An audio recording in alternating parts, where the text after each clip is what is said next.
Bonjour tout le monde, bienvenue dans ce nouveau reportage où nous avons parlé en quelques minutes du camp de Natzweiler-Struthof, unique camp sur le territoire français où ont été tués certains Français, tziganes, juifs et autres résistants politiques. Un reportage signé Maxime Dalem et Raphaël Charpenay pour le collège Pablo Picasso.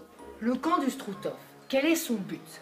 Le camp du Struthof en fait a été implanté, je dirais même construit, en Alsace, sur la plaine du Struthof, et c'était un camp de déportation nazi. Le camp du Struthof est implanté en France, c'est d'ailleurs le seul. Il a été créé par l'ingénieur Blumber, qui est allemand. Le camp du Struthof est constitué de miradors, là où siégeaient des gardes nazis qui étaient à l'affût du moindre geste. Si un captif tentait de s'échapper, il était pris la main dans le sac et était exécuté en place publique. Mais aussi des baraques où vivaient juifs, homosexuels, opposants politiques, gardes nazis qui vivaient dans les meilleures maisons bien sûr, et résistants. Le camp du Struthof est un camp horrible pour les prisonniers qui y habitent. Ils doivent travailler sans relâche avec très peu d'eau, très peu d'heures de sommeil et très peu de nourriture. Tout cela est dû par Albert Speer, architecte du Reich, qui a entrepris de faire travailler les prisonniers dans les mines et dans les carrières pour en extraire des gisements et des pierres roses très rares sur la région. En plus de travailler extrêmement dur, les prisonniers sont très souvent battus, moqués ou tapés par les dirigeants nazis. C'est le cas par exemple de Joseph Kramer qui martyrise avec beaucoup d'envie tous les prisonniers. En 1944, on dira même que le camp du Struthof était l'un des plus meurtriers au monde. Les 80 gardes qui siègent à l'intérieur du camp sont impitoyables envers les captifs. La plupart des sanctions données aux juifs, aux homosexuels, aux captifs, en général, sont les coups physiques, moraux, donc insultes, violences, ils les fouettent. Ils les font suer, leur lâchent leurs chiens, donc leurs chiens un peu enragés, qui leur font du mal. Ils les pendent en place publique s'il le faut, s'ils désobéissent. Enfin, tout un tas de choses ignobles.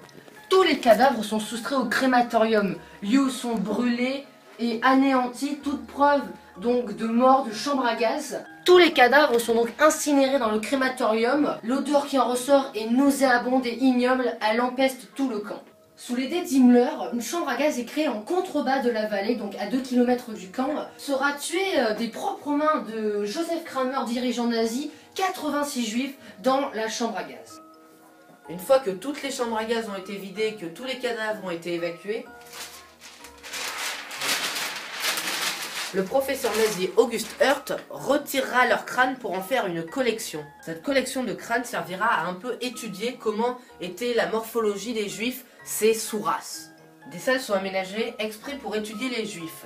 Toutes ces expériences sont réalisées spécialement sur des femmes ou des enfants de jeune âge atteints de plusieurs symptômes ou de maladies spéciales.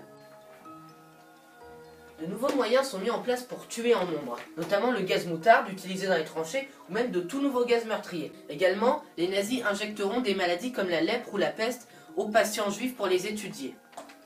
Désormais, les juifs ne sont même plus considérés comme des hommes ou comme des sous-hommes. Ils sont simplement des objets de science pour les nazis.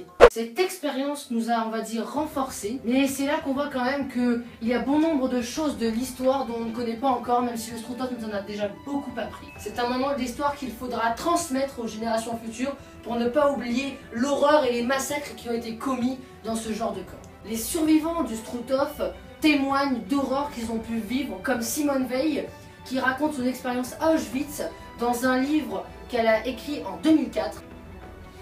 70 ans après la construction du camp, des témoignages ressortent comme « On voulait survivre pour raconter ce qu'ont subi nos camarades ».